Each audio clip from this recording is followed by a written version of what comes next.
बिस्मिल्लाहिर्रहमानिर्रहीम, अस्सलाम वालेकुम। खेलों की खबरों पर तबसरों और तजियों सजे स्कोर के एक और प्रोग्राम के साथ सैयद याह्या हुसैनी आपकी खिदमत में हाजिर है। पाकिस्तान सुपर लीग सीजन 9 2024 का मेला national bank cricket arena national stadium Karachi में इस्लामाबाद यूनाइटेड की मुल्तान सुल्तान के खिलाफ फाइनल में कामयाबी के साथ अपने इख्तिताम को पहुंचा और Islamabad United Pakistan super league की तारीख की पहली टीम बन गई जिसने 3 मरतबा इस ट्रॉफी को अपने नाम किया है। एक ऐसा फाइनल जहां पहली गेंद से आखिरी गेंद तक इस्लामाबाद यूनाइटेड और मुल्तान सुल्तान के दरमियान कांटे का मुकाबला हुआ और एक लम्हे को ऐसा लगा कि शायद ये मैच सुपर ओवर में चला जाएगा, लेकिन नसीम शाह के छोटे भाई हुनैन शाह ने मैच की आखिरी गेंद पर मोहम्मद अली की चौका लगाकर अपनी टीम इस्लामाबाद यूनाइटेड को तीसरी बार पाकिस्तान सुपर लीग सीजन का चैंपियन बनवा दिया। एचबीएल पीएसएल सीजन 9 2024 के फाइनल में मुल्तान सुल्तान ने टॉस जीतकर पहले बैटिंग को तरजीह दी। इस्लामाबाद यूनाइटेड ने अपनी प्लेइंग 11 में एक तब्दीली की। एलिमिनेटर मैच में इंजरी की वजह से शिरकत न करने वाले ओपनिंग बल्लेबाज कॉलन मनरो अब वापस आए और उनकी जगह एलेक्स हेल्स को ड्रॉप किया गया।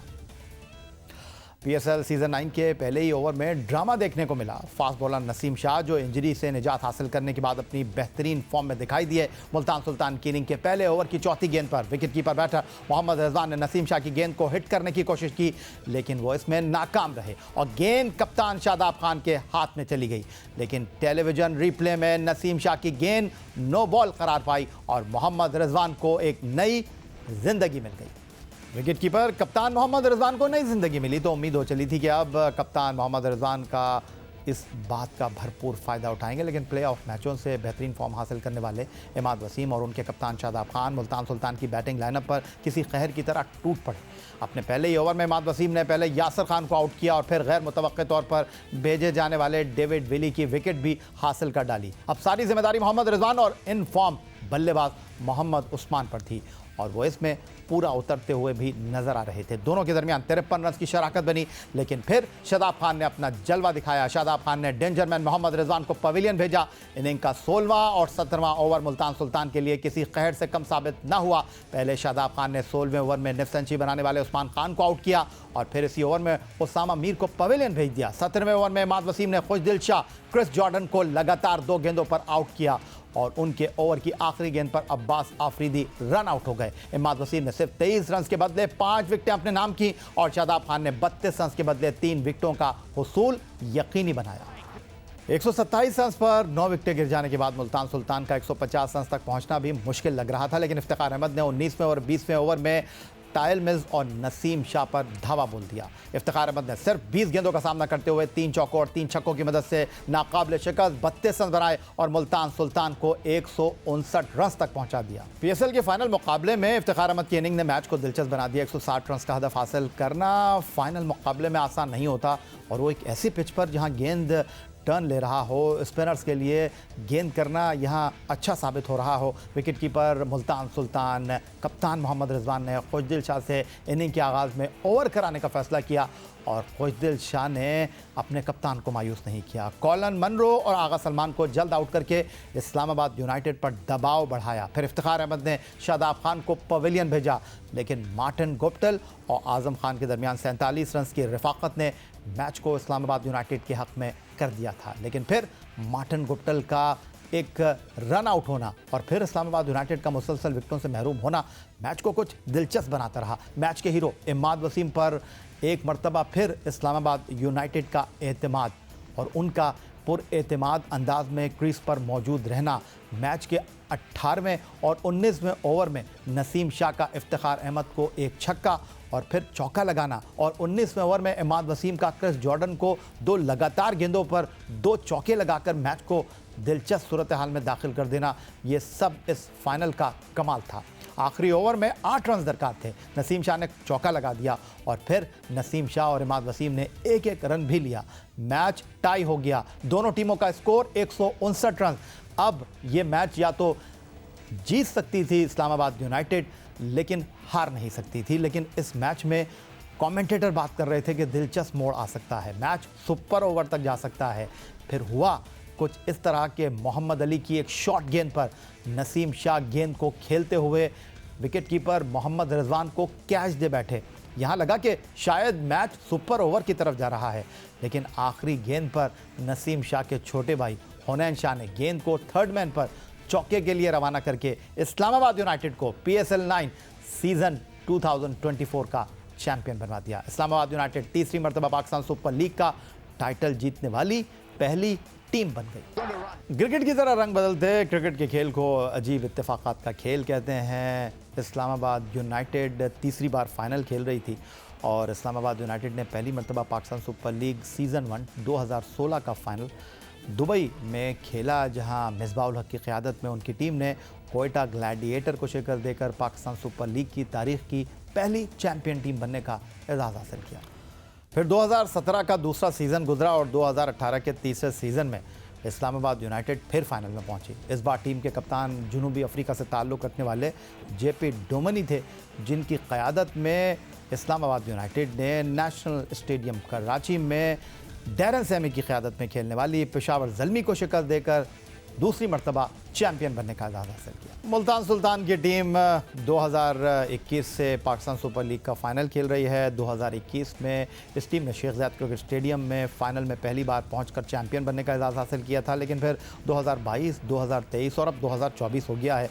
मुल्तान सुल्तान की टीम फ़ाइनल में तो पहुँचती है, कप्तान मोहम्मद रिजवान की क़यादत में वो हर टीम को शिकस्त देकर इस आखिरी मैच के लिए क्वालिफाई तो कर जाते हैं लेकिन जीत नहीं पाते और उनके साथ ये तीसरी मरतबा हो गया है। पाकिस्तान सुपर लीग के 9 सीज़न हो चुके हैं। 3 मरतबा इस्लामाबाद यूनाइटेड चैंपियन बनी, 2 मरतबा लाहौर कलंदर चैंपियन बनी और 1 मरतबा मुल्तान सुल्तान, कोयटा ग्लैडिएटर, पेशावर ज़ल्मी और कराची किंग्स ने टूर्नामेंट को जीतने का एजाज़ हासिल कर रखा है। पाकिस्तान सुपर लीग सीज़न 9 2024 का मेला लूट लिया इस्लामाबाद यूनाइटेड ने ऑलराउंडर शादाब खान की कप्तानी में और उनकी जीत और पाकिस्तान सुपर लीग पर गुफ्तगू करने के लिए हमें टेलीफोन लाइन पर ज्वाइन करेंगे test allrounder Abdul Razzaq. Pakistan super league season 9 2024 और national bank cricket arena national stadium Karachi में फ़ाइनल में एक शानदार मुकाबले देखने को मिला और इस्लामाबाद यूनाइटेड ने आखिरी गेंद पर इस्लामाबाद यूनाइटेड ने कामयाबी हासिल की हुनैन शाह के चौके के साथ और एक बार फिर फाइनल में पहुंच के खाली हाथ रह गई विकेटकीपर मोहम्मद रिजवान की मुल्तान सुल्तान की टीम। लेकिन जिन लोगों ने इस मैच को स्टेडियम में बैठकर देखा, अगर ये कहूँ कि पैसा वसूल मैच था तो ये कहना बिल्कुल गलत नहीं होगा। एक एक गेंद पर, एक एक विकेट पर, एक एक चौके पर, एक एक सिंगल के ऊपर लोगों ने भरपूर अंदाज में एंजॉय किया और फाइनल को ऐसा ही होना चाहिए। इस वक्त तबसरे और तज़िये के लिए टेलीफोन लाइन पर हमें ज्वाइन कर रहे हैं टेस्ट ऑलराउंडर अब्दुल रज़ाक, जो कि पहले ही कह रहे थे कि जो बॉडी लैंग्वेज है, जो मोमेंटम बना हुआ है इस्लामाबाद यूनाइटेड का under the captaincy allrounder Shadab Khan, उसको देखते हुए फाइनल में इस्लामाबाद यूनाइटेड की टीम फेवरेट है। लेकिन रज़ाक, अगर मैं आपसे ये जानने की कोशिश करूँ कि कहेंगे आपके इस्लामाबाद यूनाइटेड ने कई मौके फ़राहम किए इस मैच में वापस आने के लिए मुल्तान सुल्तान को, आखिरी 3 ओवर में जिस तरह 30 रन किए इफ्तिखार अहमद ने, जिनको बैटिंग ऑर्डर में बहुत नीचे भेजा गया, फिर उसके बाद एक अच्छी पार्टनरशिप के बाद गैर ज़रूरी तौर पर इस्लामाबाद यूनाइटेड की विकटें गिरी, क्या कहेंगे? देखिए, सबसे अच्छी बात यह है कि PSL का फाइनल इतना एक्साइटमेंट हुई। लास्ट ईयर भी ऐसा ही हुआ था, आखिरी ओवर पे गया था। ये भी ऐसा ही हुआ कि आखिरी ओवर में गया और 5वीं बॉल पे मैच फिनिश हुआ और ये कामयाबी है पाकिस्तानी क्रिकेट के स्टैंडर्ड की और प्लेयर्स की परफॉर्मेंस की कि वो मेंटली फिजिकली कितने स्ट्रॉन्ग है। क्योंकि इस तरह की क्रिकेट जब होती है, जब यहाँ परफॉर्म करते हैं तो इंटरनेशनल क्रिकेट आपके लिए आसान हो जाती है। और सबसे पहले तो क्रिकेट जीती है और बहुत ही ज़बरदस्त मैच हुआ। दोनों टीमों ने काफ़ी टफ टाइम दिया, पर मुल्तान मैं समझता हूँ जिस तरह की वो क्रिकेट पहले में खेलती आ रही थी, फाइनल में उस तरह प्ले नहीं कर सकी सिवाय इफ्तिखार के, जिस तरह उसने 2 ओवरों में एक मैच को बिल्कुल एक साइड पे कर दिया था। और ये हो सकता था कि मुल्तान भी ये मैच जीत सकती थी, पर ये कि इस्लामाबाद के जो बैट्समैन इमाद वसीम है, उन्होंने प्रूव कर दिया कि वो स्टिल बेस्ट हैं और वो पाकिस्तान की तरफ से भी खेल सकते हैं और हर किस्म की क्रिकेट भी खेल सकते हैं। लेकिन रज़ाक, अगर मैं आपसे ये जानने की कोशिश करूं कि जिस तरह आपने कहा कि जो टूर्नामेंट में एक मोमेंटम था मुल्तान सुल्तान की टीम का, जो उन्होंने कैरी किया मुल्तान से लाहौर, लाहौर से पिंडी, पिंडी से कराची, फ़ाइनल में वो टीम वैसी दिखाई दी नहीं। अगरचे आखिरी बॉल के ऊपर मैच का फ़ैसला हुआ, लेकिन आपको लगता है कि मुल्तान सुल्तान की टीम जो है वो उस पीक के ऊपर हमें फ़ाइनल में दिखाई नहीं दी, वो क्रिकेट उन्होंने नहीं खेली जो वो पूरे टूर्नामेंट में खेलते हुए आ रहे थे।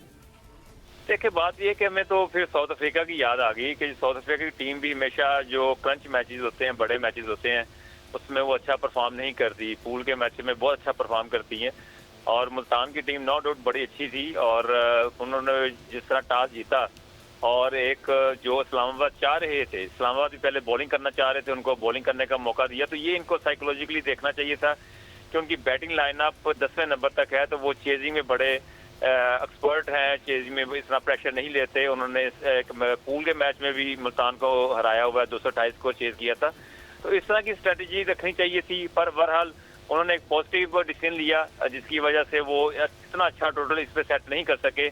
अगर इफ्तिखार के 2 ओवर निकाल दिए जाए तो ये 130-135 पे ऑल आउट हो जाते।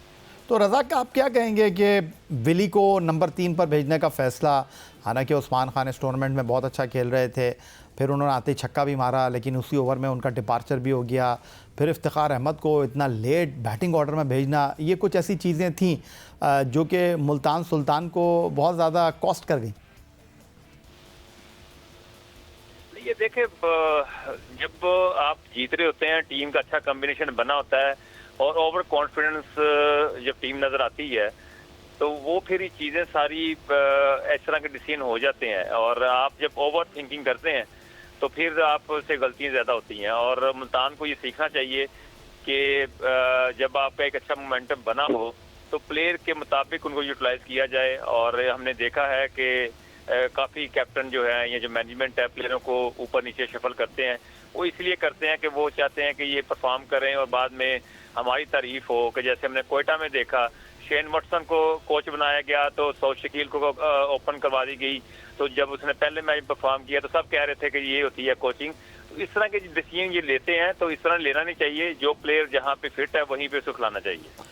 लेकिन आप जो मैनेजमेंट की बात कर रहे हैं, अब्दुल रहमान इस टीम के साथ हैं, साबिक चीफ सेलेक्टर मोहम्मद वसीम इस टीम के साथ हैं, बट ओवरऑल अगर हम देखें तो ड्राइव करते हैं इस टीम को as a captain wicket keeper Mohammad Rizwan, और वो सिंगल हैंडेडली फैसले करने में बज़ाहिर तो यही लगता है कि उनको किसी का जो है वो रोब दबदबा नहीं है, वो खुलकर कप्तानी करते हैं, खुलकर टीम सिलेक्शन करते हैं।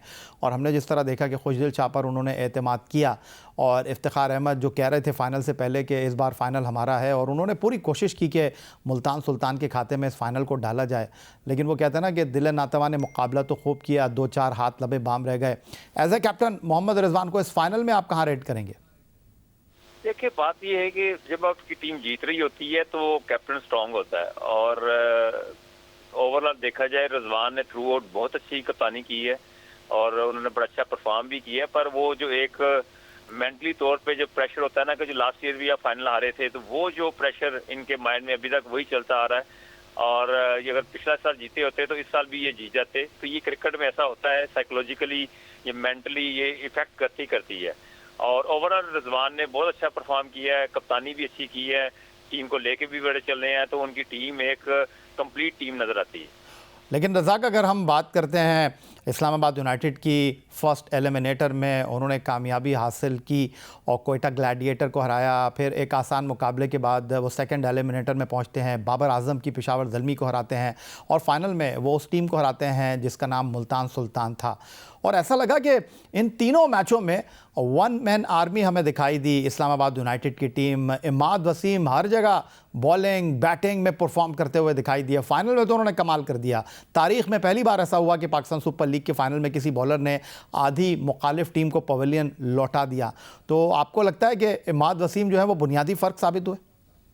डेफिनेटली देखें, बात यह है कि अगर ओवरऑल देखा जाए, शुरू से ही इस्लामाबाद की टीम सबसे अच्छी इन्होंने टीम बनाई है। और ओवरऑल देखा जाए, जो इन्होंने शफल किया उस इमाद वसीम को, ये इनका प्लस पॉइंट था। और उन्होंने फिर जो शो कर दिया है कि मेरी परफॉर्मेंस की वजह से ही इस्लामाबाद जीती, अगर इमाद वसीम ना होते तो ये बड़ा मुश्किल हो जाता इनके लिए। तो यही बात है कि जिसकी वजह से इस्लामाबाद ने जीता। और इमाद वसीम की परफॉर्मेंस की वजह से सेमीफाइनल और फाइनल दो ऐसे मैचों में इन्होंने ऐसा परफॉर्म करके दे दिया कि वो इस्लामाबाद की कामयाबी में इनका अहम रोल अदा है। लेकिन रज़ाक, इस बार क्या किया इस्लामाबाद यूनाइटेड ने ऐसा अलग? इमाद वसीम का फैक्टर तो चलें ठीक है, हम अंडरस्टैंड कर लेते हैं, कराची किंग्स से वो इस्लामाबाद यूनाइटेड में आए, कोयटा ग्लैडिएटर से नसीम शाह जो है वो इस्लामाबाद यूनाइटेड में आते हैं, तो ये इंपॉर्टेंट फैसले तो रहे, खुशकिस्मत की अलामत तो बने इस्लामाबाद यूनाइटेड के लिए। लेकिन ये वही टीम है जो आखिरी मरतबा 2018 में फ़ाइनल खेली थी, और फिर इसके बाद 5 साल ये लोग फ़ाइनल नहीं खेले। लेकिन अगर ओवरऑल इस टीम का कॉम्बिनेशन हम देखें, फ़हीम अशरफ हो गए, आज़म खान हो गए, शादाब हो गए, ये तो इस टीम के साथ रहे हैं, खेलते रहे हैं, लेकिन इस बार ऐसा इस टीम ने क्या किया आपके ख्याल में?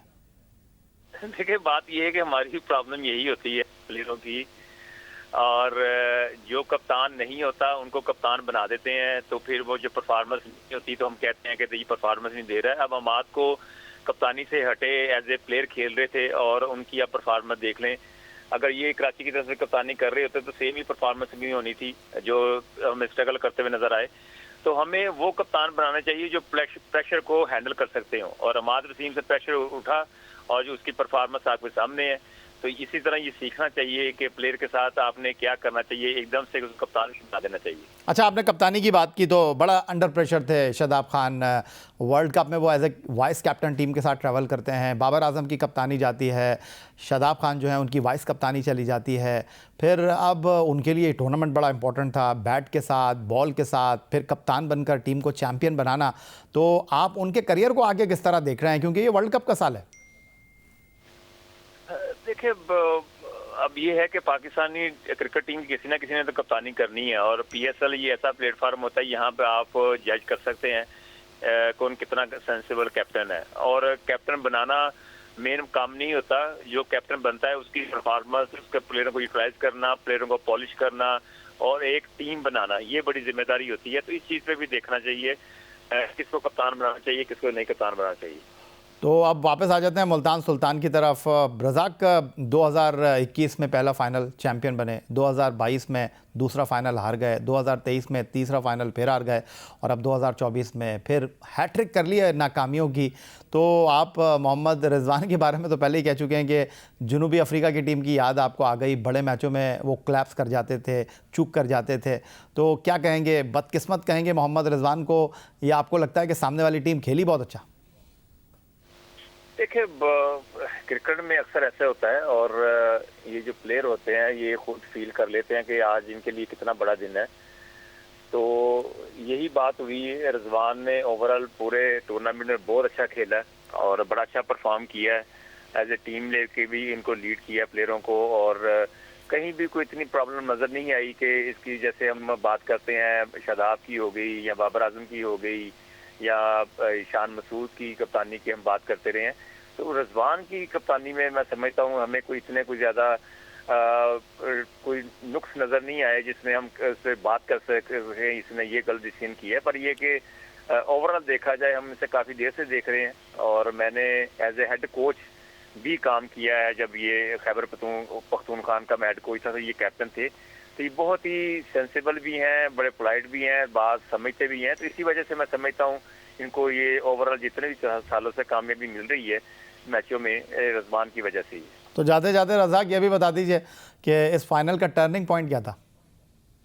देखिए, टर्निंग पॉइंट मैं तो यही कहूँगा इमाद वसीम है, और इमाद वसीम के अलावा तो कोई चीज़ नज़र नहीं आ रही। सेमीफाइनल में इन्होंने अच्छा परफॉर्म किया, फाइनल में भी टर्निंग जो पॉइंट था ये इस्लामाबाद की इमाद वसीम थे। अगर वो आउट हो जाते तो ये मैच मैं समझता हूँ 15 या 20 रन से ही हार जाते।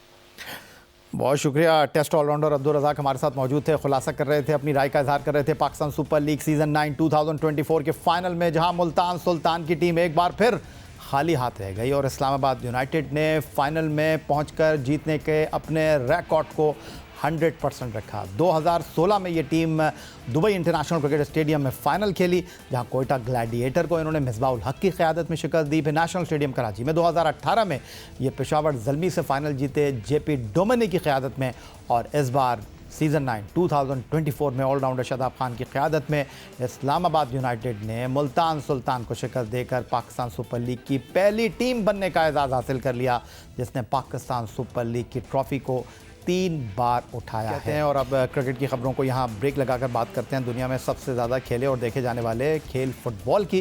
गुज़िश्ता कुछ अर्से से पाकिस्तान में फीफा की जानिब से पाकिस्तान फुटबॉल के मामलात के कायम करदा नॉर्मलाइजेशन कमेटी पर वक्त पर इंतखाबात ना कराने का इल्ज़ाम लगाया गया, लेकिन फिर नॉर्मलाइजेशन कमेटी के सरबराह हारून मलिक ने इस साल मई में फ़ुटबॉल फेडरेशन के इंतखाबात कराने की यकीन दहानी करा दी थी। नॉर्मलाइजेशन कमेटी की मुद्दत का इख्तिताम 15 मार्च को हो रहा था, लेकिन फ़ुटबॉल की आलमी तंजीम फ़ीफ़ा ने पाकिस्तान फ़ुटबॉल फेडरेशन की नॉर्मलाइजेशन कमेटी की मुद्दत में एक मरतबा फिर से तोसी कर दी। फ़ीफ़ा ने Pakistan football federation normalisation committee की मुद्दत को 15 दिसंबर 2024 तक बढ़ा दिया है। फ़ीफ़ा के मुताबिक PFF इलेक्शन अमल को मुकम्मल करने के लिए मुद्दत में तोसी की गई है।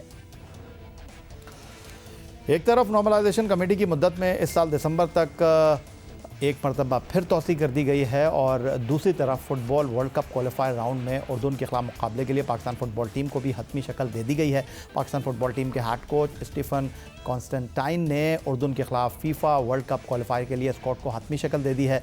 लाहौर में जारी रहने वाले तरबियती कैंप ने अब इस्लामाबाद का रुख कर लिया है, जहां जिना इंटरनेशनल स्टेडियम में उर्दून के खिलाफ वर्ल्ड कप क्वालिफायर का अहम मुकाबला 21 मार्च को होगा। मैच के लिए पाकिस्तान की 24 रुकनी फ़ुटबॉल टीम का ऐलान कर दिया गया है। स्क्वाड में मुकामी और दोहरी शहरियत रखने वाले 8 पाकिस्तानी फ़ुटबॉलर्स को भी शामिल किया गया है। डेनमार्क के पाकिस्तानी निजाद फ़ुटबॉलर मोहम्मद फ़ज़ल पहली बार पाकिस्तान टीम में शामिल हुए हैं। इंग्लैंड के साबिक़ एज ग्रुप कप्तान ईसा सुलेमान की पाकिस्तान टीम में वापसी हुई है। ईसा सुलेमान इंजरी की वजह से ताजिकिस्तान के खिलाफ क्वालिफायर नहीं खेल पाए थे। ओटस खान इंजरी की वजह से उर्दून के खिलाफ मैच नहीं खेलेंगे। बरतानिया के पाकिस्तानी निजाद आदिल नबी पाकिस्तान टीम का हिस्सा बन गए हैं। मुहिबुल्लाह और जुनैद शाह को टीम से ड्रॉप कर दिया गया है। गोलकीपर अब्दुल बासित भी उर्दून के खिलाफ मैच के लिए पाकिस्तान के स्क्वाड में शामिल किए गए हैं। डेनमार्क से ताल्लुक़ रखने वाले पाकिस्तानी निजाद गोलकीपर यूसुफ बट, साकिब हनीफ और हसन अली भी 24 रुकनी टीम में शामिल हैं। डिफेंडर्स में डेनमार्क से ताल्लुक़ रखने वाले अब्दुल्ला इकबाल, ईसा सुलेमान, मामून मूसा, मोहम्मद सद्दाम मुंतखब हुए हैं, और मोहम्मद सुहेल, राव उमर, मोहम्मद फ़ज़ल और मोहम्मद अदील भी टीम का हिस्सा बनने में कामयाब हो गए हैं। इंग्लैंड में मुकीम रईस नबी और हारून हमीद, आलमगीर गाजी, रजब अली, शाइख दोस्त अली अजीज़, अब्दुल समद, इमरान कियानी, वलीद खान, फरीदुल्लाह और अदील यूनुस भी पाकिस्तान फ़ुटबॉल टीम में मुंतखब कर लिए गए हैं। कौमी फुटबॉल टीम में 8 गैर मुल्की फ़ुटबॉलर शामिल किए गए हैं। गोलकीपर यूसुफ बट डेनमार्क के रहायशी हैं, वहीं खेलते हैं। दिफाई खिलाड़ी ईसा सुलेमान इंग्लैंड में मुकीम है, आज़रबाईजान में खेलते हैं। दिफाई खिलाड़ी अब्दुल्ला इकबाल डेनमार्क के रहायशी हैं, डेनमार्क में ही खेलते हैं। दिफाई खिलाड़ी मोहम्मद फ़ज़ल डेनमार्क के रहायशी हैं, डेनमार्क ही में खेलते हैं। मिडफील्डर रईस नबी इंग्लैंड में मुकीम है, कब्रस में फ़ुटबॉल खेलते हैं। हारून हमीद इंग्लैंड के रहायशी हैं, फ़ुटबॉल इंग्लैंड ही में खेलते हैं। मिडफील्डर अब्दुल समद डेनमार्क में रहते हैं, वहीं फ़ुटबॉल खेलते हैं। फॉरवर्ड इमरान कियानी इंग्लैंड के रहायशी हैं और इंग्लैंड ही में फ़ुटबॉल खेलते हैं। पाकिस्तान में फ़ुटबॉल के मामले के साथ तनाज़ा और ये चीज़ चोली दामन का अब साथ बनती जा रही है, चाहे वो फेडरेशन में इख्तियारात की जंग हो या फिर कौमी टीम में जगह हासिल करने का मामला। बरतानिया के पाकिस्तानी निजाद आदिल नबी, जिन्हें पाकिस्तान फ़ुटबॉल टीम में शामिल किया जाना था, लेकिन अब टीम के इंतखाब से कबल ही आदिल नबी के कोच स्टीफन कॉन्स्टेंटाइन से इख्तलाफात की खबरें मंजर आम पर आ गई हैं। आदिल नबी ने अपने एक्स अकाउंट पर मौजूदा टीम मैनेजमेंट के साथ इख्तलाफात का एतराफ़ किया और बताया कि वो मौजूदा टीम मैनेजमेंट के साथ नहीं खेल सकते। जब तक मौजूदा टीम मैनेजमेंट है वो पाकिस्तान की जानिब से नहीं खेलेंगे। आदिल नबी ने लिखा, एतज़ाज़ हुसैन और उन्होंने हाल ही में पाकिस्तानी पासपोर्ट हासिल किए, अलबत्ता मुस्तक़बिल में वो किसी रोज़ पाकिस्तान से ज़रूर खेलेंगे। इत्तलात के मुताबिक कोच स्टीफन आदिल नबी के रवैये से मुतमईन नहीं थे। आदिल नबी इस वक्त कब्रस में फ़ुटबॉल लीग में हिस्सा ले रहे हैं। और पाकिस्तान और उर्दून के दरमियान जो मैच खेला जाना है, इस पर गुफ्तगू करने के लिए हमें ज्वाइन कर रहे हैं पाकिस्तान फ़ुटबॉल टीम के साबिक़ असिस्टेंट कोच बैनुल अक़वामी फ़ुटबॉलर नासिर इस्माइल। खुशामदीद कहेंगे आपको। नासिर, 8 गैर मुल्की खिलाड़ी पाकिस्तानी स्क्वाड का हिस्सा हैं और 21 तारीख को पाकिस्तान को ये मैच खेलना है, किस तरह देख रहे हैं आप? जी बिस्मिल्लाह, थैंक यू वेरी मच ये भाई। ये भाई देखें कि जो 2 दिन पहले मैंने सोशल मीडिया के ऊपर और टीवी के ऊपर हमने इंटरव्यू सुना कॉन्स्टेंटाइन का, उन्होंने डायरेक्ट ये कहा कि हम वर्ल्ड कप क्वालिफाई नहीं कर रहे, ये वाला वर्ल्ड कप क्या, हम इसके बाद वाला वर्ल्ड कप भी, मतलब उन्होंने और साथ साथ उन्होंने एक स्टेटमेंट और दिया था कि हम जो मैचेस हारे हैं पिछले बुरे तरीके से, उनके अंदर भी हमारे 8 डायस्पोरास खेल रहे थे, तो मैं उनकी परफॉर्मेंस से भी मुतमईन नहीं हूँ। तो मतलब जब एक कोच परफॉर्मेंस से मुतमईन ही नहीं है, तो उसको जब आप क्वालिफाई ही नहीं कर रहे हैं, आपने खुद कह दिया कि हम क्वालिफाई नहीं कर रहे हैं, तो why is not going with the local brands. समझे, जब आप कह रहे हो कि वो लड़के इफेक्टिव ही नहीं है और उनके खेलने से भी पाकिस्तान टीम नहीं जीत रही है और बार बार वो एक, हेलो जी जी, आपकी आवाज आ रही है। और बार बार वो एक ही बात कह रहे हैं कि जी पाकिस्तान के अंदर डोमेस्टिक स्ट्रक्चर, डोमेस्टिक लीग का ना होना पाकिस्तान के फुटबॉल की तबाही है। वो बार बार ये बात कह रहेगा। तो हारून मलिक साहब को ये होश ही नहीं आ रहा है कि वो पाकिस्तान में प्रीमियर लीग क्यों नहीं कराते। ये जो मैच होने जा रहेगा इसके अंदर बहुत सारे अच्छे लड़के उन्होंने फिर डिस्कार्ड कर दिए हैं कि जो रेगुलर पाकिस्तान टीम का हिस्सा थे, लेकिन ट्रेनिंग लोकल लड़के करते हैं, रगड़ा लोकल लड़के खाते हैं, स्ट्रेंथन फिजिकल फिटनेस के उनके ऊपर काम होता है, समझे, सारी चीजों के ऊपर काम लोकल ब्रांड करते हैं। और जब मैच शुरू होता है तो 8 लड़के डायरेक्ट आके मैच में खेलते हैं। तो ये कौन सी फिलॉसफी है, किस तरीके से टीम बिल्ड होगी।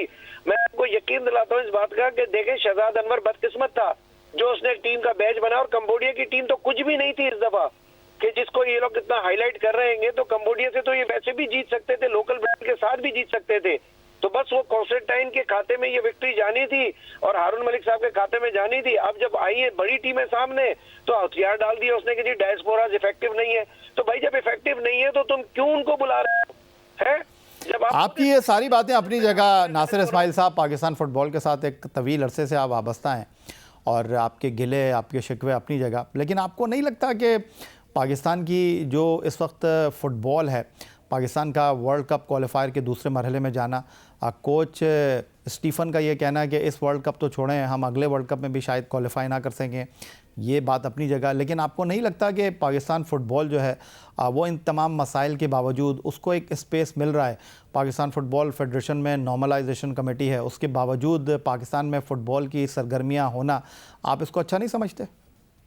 सर कौन सी एक्टिविटीज की आप बात कर रहे हैं? इंटरनेशनल एक्टिविटीज में मेंस एंड विमेंस के अंदर टोटल 50 लोग एकोमोडेट हो रहे हैं। इस वक्त पाकिस्तान का 4,500 बच्चे बच्ची बेरोजगार बैठे हुए हैं। डिपार्टमेंटल लीग्स बंद है, नेशनल विमेन चैंपियनशिप बंद है, तमाम चीजें बंद पड़ी है बिकॉज ऑफ हारून मलिक की पॉलिसीज के मुताबिक। इसलिए क्योंकि ये डायरेक्टर टेक्निकल अपॉइंट नहीं करते। पिछले 8 महीने पहले इन्होंने डायरेक्टर टेक्निकल की पोस्ट पब्लिश की थी 9 महीने पहले, और वो आज तक अपॉइंट नहीं किया। इसलिए क्योंकि सऊद हाशमी ने, हारून मलिक ने मिल के, शाहिद खोकर ने मिल के सारे फैसले करने होंगे। तो पाकिस्तान टीम को ये सिर्फ 25 लोगों के, 50 लोगों के ऊपर महदूद करके ही कहते हैं हम बड़ी प्रमोशन कर रहे हैं। ये डिस्ट्रिक्ट लीग जो करा रहे हैं, ये चैंपियनशिप जो स्कूटनी की करा रहे हैं, 350 मैच करा दिए। दुनिया के कौन से मुल्क के अंदर जो है वो स्कूटनी जो है वो चैंपियनशिप के थ्रू होती है। अच्छा नासिर, मैं अगर आपको वापस लेकर आ जाऊं, ये जो 21 मार्च को मैच हो रहा है जिन्ना इंटरनेशनल फुटबॉल स्टेडियम में पाकिस्तान और उर्दून के दरमियान, इसको आप पाकिस्तान फ़ुटबॉल के लिए कैसा समझते हैं? ये सारी बातें आपकी अपनी जगह, तनकीद आपकी अपनी जगह, सवालात आपकी अपनी जगह। क्या इससे पाकिस्तान फ़ुटबॉल का तशख़्ख़ुस, क्या पाकिस्तान का आलमी सतह पर कोई इमेज बेहतर नहीं होगा? सर आलमी सतह पे आप इमेज को सोशल मीडिया पे बिल्ड कर रहे हैं। ये सोशल मीडिया जो इन्होंने इतना अपना इफेक्टिव रखा हुआ है, जो हर थोड़ी थोड़ी देर में टिकटॉक्स आती है, हर थोड़ी थोड़ी में इंटरव्यूज आते हैं, खूबसूरत तरीके से आप वीडियोस बनाते हैं, जाके प्लेयरों के कमरों में उनके इंटरव्यू लेते हैं, समझे ना। ग्राउंड की परफॉर्मेंस क्या है? इन जो मैचेस इन्होंने खेले हैं, दोनों के अंदर 6 गोल खाए इन्होंने, 1 से 4 गोल खाए सऊदी अरब से, ठीक है ना। घर के अंदर इन्होंने 6 गोल खाए। और अभी जॉर्डन आ रही है जो कि अभी करंट अभी जो एशियन कप हुआ है उसकी फाइनलिस्ट टीम है। तो ये तो बता दीजिए नासिर इस्माइल साहब, की तारीख़ में पहली मरतबा पाकिस्तान फ़ुटबॉल टीम दूसरे मरहले में पहुंची है, ये कोई अचीवमेंट नहीं है? और माजी में जिस तरह पाकिस्तान फ़ुटबॉल चल रही थी, आपको नहीं लगता कि ठीक है, आपका जो कहना है कि चंद खिलाड़ियों तक ये पाकिस्तान की फ़ुटबॉल महदूद हो गई है, आपको नहीं लगता कि वक्तन फ़वक्तन पाकिस्तान फ़ुटबॉल टीम जो है वो खेल रही है, ख़वातीन फ़ुटबॉल टीम खेल रही है, पाकिस्तान फ़ुटबॉल में कोई बेहतरी नहीं हो रही आपके ख्याल में?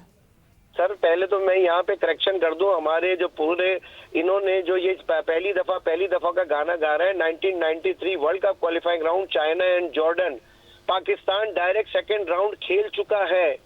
नासिर आपने खुद कहा कि पाकिस्तान डायरेक्ट खेल चुका है, इस बार पाकिस्तान क्वालिफाई करके दूसरा मरहला खेल रहा है ना। पहली दफा क्वालिफाई किया है, ये कहेंगे जी दूसरी दफा क्वालिफाई किया है पाकिस्तान, पहली दफा क्वालिफाइंग राउंड डायरेक्ट, इस वजह से क्योंकि उस वक्त हमारी वर्ल्ड रैंकिंग थी 142 की। अच्छा नासिर, मुझे ये बता दीजिए जाते जाते कि जो पाकिस्तान फुटबॉल के मामलात हैं, आप उससे मुकम्मल तौर पर जो है वो नाला हैं, आपको कोई बेहतरी की गुंजाइश दिखाई नहीं दे रही, और ये जो कुछ हो रहा है बैनुल-अक़वामी सतह पर टीमों का पाकिस्तान आना, पाकिस्तान फुटबॉल टीम का बाहर जाकर खेलना, आपको कोई बेहतरी की उम्मीद नज़र नहीं आ रही? पाकिस्तान क्या सिर्फ ये 50 लोगों के लिए बना है फुटबॉल? ये मुझे बताइए कि पाकिस्तान डोमेस्टिक इवेंट के लिए नहीं बना। क्या ये नॉमिनेशन कमेटी का मैंडेट नहीं है कि डे टू डे अफेयर्स के अंदर ये डोमेस्टिक इवेंट कराएं, पाकिस्तान प्रीमियर लीग रेगुलर बुनियाद पे कराएं, नेशनल विमेन चैंपियनशिप कराएं, ग्रास रूट के यूथ इवेंट्स कराएं? ये इनका मैंडेट नहीं है, सिर्फ पाकिस्तानी में इनका मैंडेट है। तो नासिर ये भी बता दीजिए मुझे, आखिर में मेरे सवाल का जवाब दे दीजिए कि जो 75 साल में पाकिस्तान फुटबॉल के मामलात हैं, ये बात तो हारून मलिक ख़ुद भी कहते हैं कि जो 75 साल के मामलात हैं वो ख़ुद ही ठीक कर दें, और जो 75 साल से हो रहा है, आप तो पाकिस्तान फ़ुटबॉल के साथ 30-40 साल से वाबस्ता हैं, आपको नहीं लगता कि अगर 30-40 साल पहले कुछ मामला ठीक होते तो ना ही आज नॉर्मलाइजेशन कमेटी बनती, ना हारून मलिक आते? तो वो तो अपने हिस्से का काम कर रहे हैं। आपको नहीं लग रहा कि जो 30-40 साल से मामला चल रहे हैं वो ठीक थे? जो बोगस क्लब थे, जिस तरह लीग चल रही थी, उससे पाकिस्तान फ़ुटबॉल को क्या बेहतरी मिली? सर जी 30-40 साल से पाकिस्तान के तमाम बच्चे बच्चियां एक्टिव तो थे। वर्ल्ड कप कितने खेला नासिर, ये बता दीजिए। एशियन गेम पाकिस्तान कितने खेला? साफ चैंपियनशिप पाकिस्तान कितनी जीता, ये मुझे बता दीजिए। पाकिस्तान टीम बाहर भी जाती थी, परफॉर्म भी करती थी, और इन्हीं 30 सालों में 2 गोल्ड पाकिस्तान ने जीते हैं। साफ चैंपियनशिप के अंदर साफ गेम्स के 2 गोल्ड जीते पाकिस्तान ने। तो ये गोल्ड क्या हारून मलिक साहब ने जिताए थे? बहुत शुक्रिया आपका। नासिर इस्माइल हमारे साथ मौजूद थे, पाकिस्तान फ़ुटबॉल टीम के साबिक असिस्टेंट कोच, और गिले शिकवों से भरपूर गुफ्तगू कर रहे थे। और उनका कहना यह था कि एक तरफ Pakistan football team world cup qualifier में उर्दून के ख़िलाफ़ मैच खेल रही है, लेकिन दूसरी तरफ नॉर्मलाइजेशन कमेटी के जो काम है और जो काम करने का तरीक़ा है वो उससे बिल्कुल मुत्तफ़िक और इत्तेफाक नहीं करते। पाकिस्तान का कौमी खेल हॉकी, मसाइल हों या पाकिस्तान के दीगर खेलों के खिलाड़ियों को सहूलियात का फौदान, सभी किसी न किसी मसाइल का शिकार हैं। ऐसे में वज़ीर खेल पंजाब ने सूबे में खेल से वाबस्ता खिलाड़ियों की सहूलियात और उनके दरपेश मसाइल के हल के लिए हेल्पलाइन लॉन्च करने का फ़ैसला कर रखा है, जिसके लिए डायरेक्टर स्पोर्ट्स पंजाब को कंप्लेंट सेल का फोकल पर्सन मुकर्रर कर दिया गया है। वज़ीर खेल पंजाब फैसल अयूब खोकर ने कहा है कि वज़ीर आला पंजाब मरियम नवाज शरीफ के विजन के तहत पंजाब में खेलों के कल्चर को फ़रोग़ दे रहे हैं। पंजाब में खेलों का बेपनाह टैलेंट मौजूद है। खेलों से वाबस्ता तमाम हल्के अपने मसाइल के हल के लिए बराह रास्त रब्ता कर सकेंगे। वज़ीर खेल पंजाब फैसल अयूब खोकर का कहना है कि पंजाब के खिलाड़ियों को टैलेंट में निखार के लिए बेहतरीन माहौल फराहम करेंगे। सूबे भर से खेलों से मुताल्लिक़ शिकायत के लिए व्हाट्सएप नंबर और सोशल मीडिया कंप्लेंट सेल शुरू कर दी गई है। वज़ीर खेल पंजाब ने महकमा स्पोर्ट्स के तमाम अफसरान को खिलाड़ियों की बेहतरी के लिए फील्ड में मुतहर्रिक होने का ऐलान कर दिया है। यही था आज का हमारा ये प्रोग्राम। ट्विटर पर आप हमें फॉलो कर सकते हैं, हमें ईमेल कर सकते हैं, अपनी राय से आगाह कर सकते हैं score@geo.tv पर। इस दुआ, इस उम्मीद, इस तवक्को के साथ कि पाकिस्तान में खेलों खिलाड़ी तरक्की करते रहें, सैयद याहिया हुसैनी को स्कोर की पूरी टीम के साथ अगले प्रोग्राम तक के लिए इजाज़त दीजिए। अल्लाह हाफ़िज़।